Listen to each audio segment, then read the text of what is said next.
February 17th, Tuesday, the Gospel of the day. The common people who were not familiar with Jesus had so much faith in him that wherever he went, they brought their sick people and received healing and blessings. Non-familiarity with Jesus gave them awe and faith, whereas the apostles who were familiar with Jesus failed to believe in him. They failed to believe in Jesus, who multiplied the loaves twice. And this time also, he could do something about our food. Instead, they were discussing among themselves about insufficient bread they had. Familiarity breeds contempt is a famous English quote which explains the attitude of the apostles.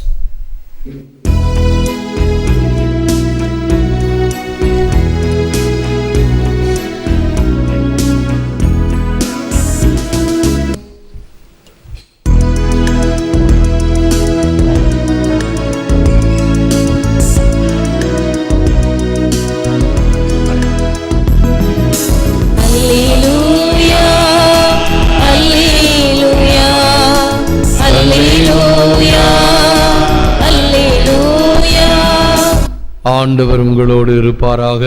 உம்மோடும் இருப்பாராக. புனித mark எழுதிய நற்செய்தியிலிருந்து வாசகம். ஆண்டவரே உமக்கு மகிமை.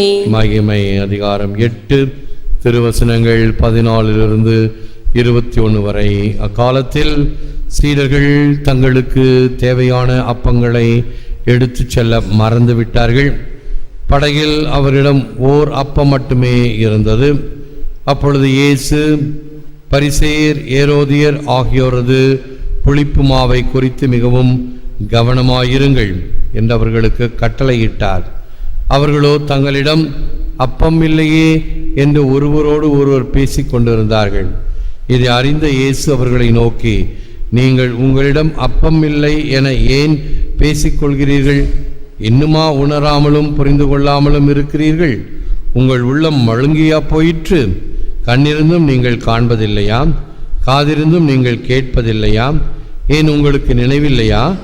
5 அப்பங்களை நான் 5000 பேருக்கு பிட்டு அளித்தபோது மீதியான துண்டுகளை எத்தனை குடைகள் நிறைய எடுத்தீர்கள் என்று அவர் கேட்க, அவர்கள் 12 என்றார்கள். 7 அப்பங்களை நான் 4000 பேருக்கு பிட்டு அளித்தபோது மீதி துண்டுகளை எத்தனை குடைகள் நிறைய எடுத்தீர்கள் என்று கேட்க, அவர்கள் 7 என்றார்கள். மேலும் அவர் அவர்களை நோக்கி, இன்னும் உங்களுக்கு புரியவில்லையா என்று கேட்டார். இது கிறிஸ்து வழங்கும் வாழ்வு தரும் நற்செய்தி. கிறிஸ்துவே உமக்கு புகழ். Keep your ice open. மிகவும் கவனமாய் இருங்கள். இயேசுவின் அன்பார்ந்த சகோதர சகோதரிகளே, அன்பார்ந்த பிள்ளைகளே, அன்பார்ந்த தொலைக்காட்சி நேய விசுவாசிகளே, நல்ல வழிதனை நாடு. எந்த நாளும் பரமனை நத்தியே விரும்பியே தேடு. வல்லவர் கூட்டத்தில் கூடு, அந்த வள்ளலை நெஞ்சினில் வாழ்த்தி கொண்டாடு. இந்த காலத்தில் நாட்டு நடப்பு எப்படி என்றால், ஒருவன் அராஜகம் செய்கின்றான் என்றால் அவனை தட்டி கேட்பதற்கு பயந்து கொண்டு அவனோடு சேர்ந்து கொண்டு ஒரு கும்பல் என்னும் அராஜகத்தை அதிகரிப்பதை பார்க்கிறோம். சினிமா படத்திலும் சரி, வாழ்க்கையின் யதார்த்தத்திலும் சரி பார்க்கிறோம். நல்லவர்கள் நல்லதற்காக கூடுவது என்பது குறைவு. அந்த நல்ல தன்மையை அதிகமாக்கினோம் என்றால் இந்த தீமை குறையும். அல்லது இந்த தீமை நல்லதை விட குறைவாக இருக்கும். தீயதை குறைப்பது என்பது கடினம். அது அப்படித்தான் இருக்கும், வளர்ந்துக்கிட்டு தான் இருக்கும். இந்த களையை போல, ஆங்கிலத்தில் அருமையான வார்த்தை அது, the tenacity of a weed. இந்த களையினுடைய தன்மை நம்ம தோட்டத்தில் பாருங்க, புல்லு உடனே வரும். அதுதான் இந்த டெனாசிட்டி ஆஃப் எ வீட் என்று சொல்வது. என்ன அழித்தாலும் அது வந்து கொண்டு இருக்கும், தீமையினுடைய தன்மை. அதற்கு என்ன செய்ய வேண்டும்? நல்லதை இன்னும் அதிகமாக உருவாக்கி கொண்டே இரு. இதைத்தான் நம்முடைய கண்கள் பார்க்க வேண்டும் என்று இந்த நாளின் சிந்தனையாக கொடுக்கப்பட்ட மிக மிக சுருக்கமான வார்த்தைகள். Keep your eyes open. மிகவும் கவனமாக இருங்கள். நேற்றைய தினம் நாம் செய்த ஒரு செயலை உலகம் பார்த்தது. பாடலை பாடிக்கொண்டு கோவில் வளாகத்தை தூய்மையாக வைப்பதற்கு எடுத்த முயற்சி மிக சிறந்தது. நன்மைத்தனத்தை நாம் ஒன்று சேர்ந்து செய்வோம். ஒரு தனி மனிதர் இந்த சிலுவை பாத கண்ணாடி எல்லாம் தனியாக துடைத்து கொண்டிருந்தார். நன்மைத்தனத்தை நாம் இன்னும் அதிகமாக செய்து கொண்டே இருப்போம். தீமைகள் இருக்கின்றது, அதை பற்றி கூப்பாடு போட வேண்டாம். ஐயோ தீமை இருக்கிறதே வளர்கிறதே என்று அதைரியப்படவும் வேண்டாம், விரக்தியும் அடைய வேண்டாம். Pharisees and Herod had one thing in common. Herod knew he was wrong and John the Baptist was right. Yet he chose to follow his own way. Pharisees knew the scripture, witnessed Jesus' miracles and heard his preaching, yet they chose not to believe. பரிசேயருக்கும் ஏரோதுக்கும் ஒற்றுமை ஒன்று உண்டு. ஏரோதுக்கு தான் தவறிழைக்கிறோம் என்றும் யோவான் சரி என்றும் தெரிந்திருந்தது. இருப்பினும் தன் வழியே பின்பற்ற முனைந்தார்.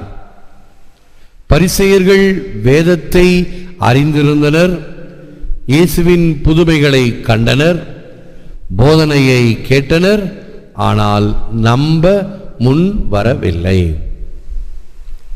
அதுக்குத்தான் இயேசு என்ன சொல்லுவார்? கண்ணிருந்தும் குருடர்களாக, காதிருந்தும் செவிடர்களாக இருக்கின்ற நிலை.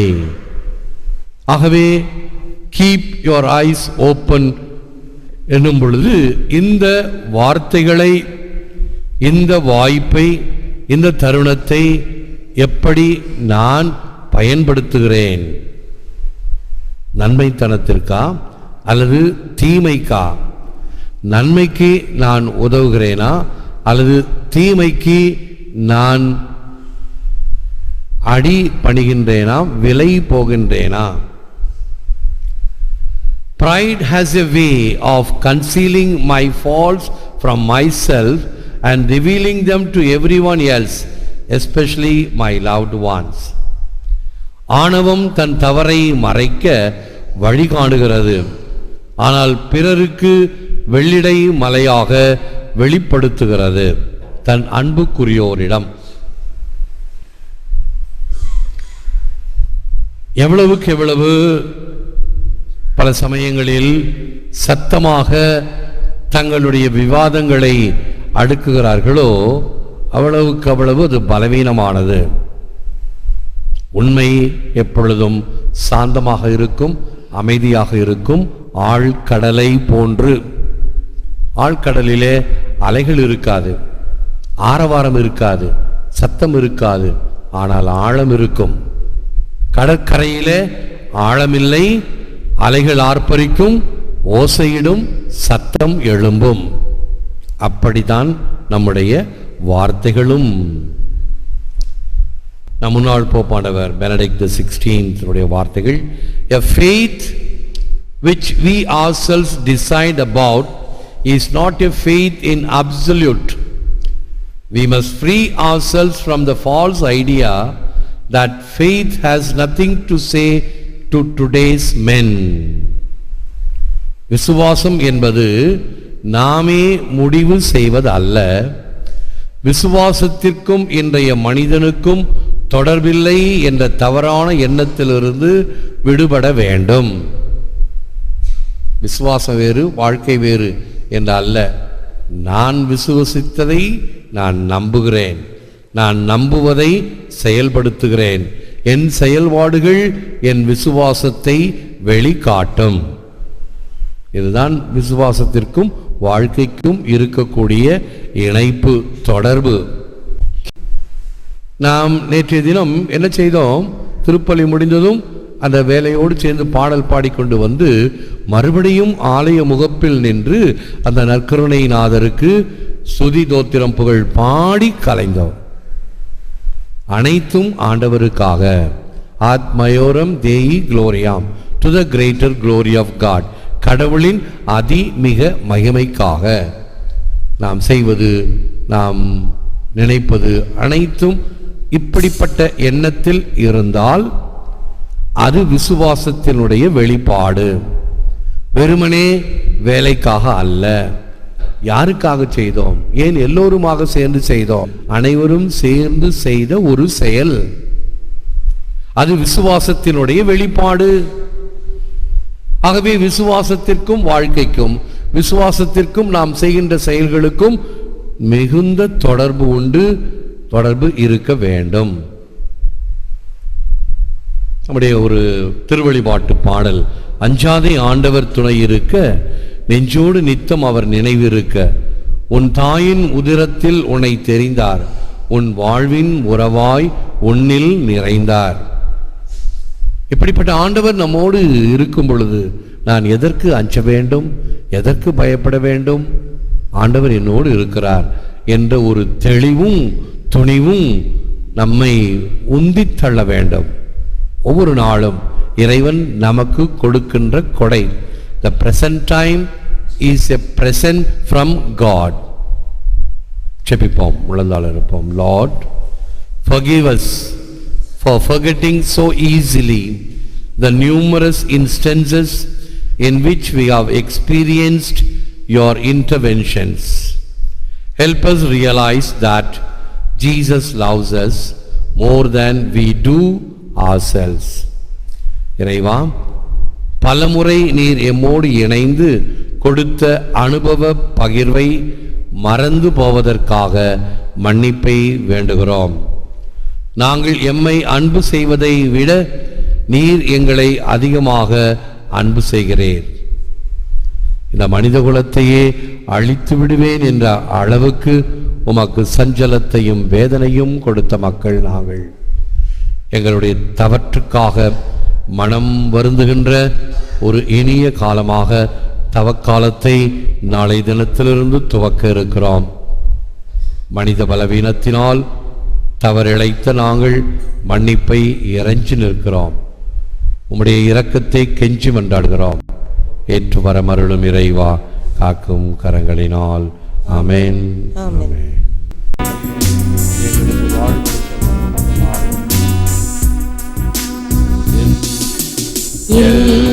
இல்லாத அன்பாலே உம் ஏக மகனை எமக்களித்த பிதாவே, ஏற்றருள்வீர் எம் பலி பொருள் இதனை. மனமேல் முன் பனிமலை போல, கல்மனம் மேல் முன் பனிமலை போல, கசிந்துருகிடுமே உம் நினைவாலே. எல்லையில்லாத அன்பாலே உம் ஏக மகனை எமக்களித்த பிதாவே, ஏற்றருள்வீர் எம் பலி பொருள் இதனை. ஜெபிப்போமாக. ஆண்டவர் உங்களோடு இருப்பாராக. உம்மோடும் இருப்பாராக. எல்லாம் வல்ல இறைவன் பிதா, சுதன், பரிசுத்தாவி உங்களை ஆசீர்வதிப்பாராக. ஆமென். சென்று வாழுங்கள். திருப்பலி நிறைவேறிற்று. இறைவா உமக்கு நன்றி.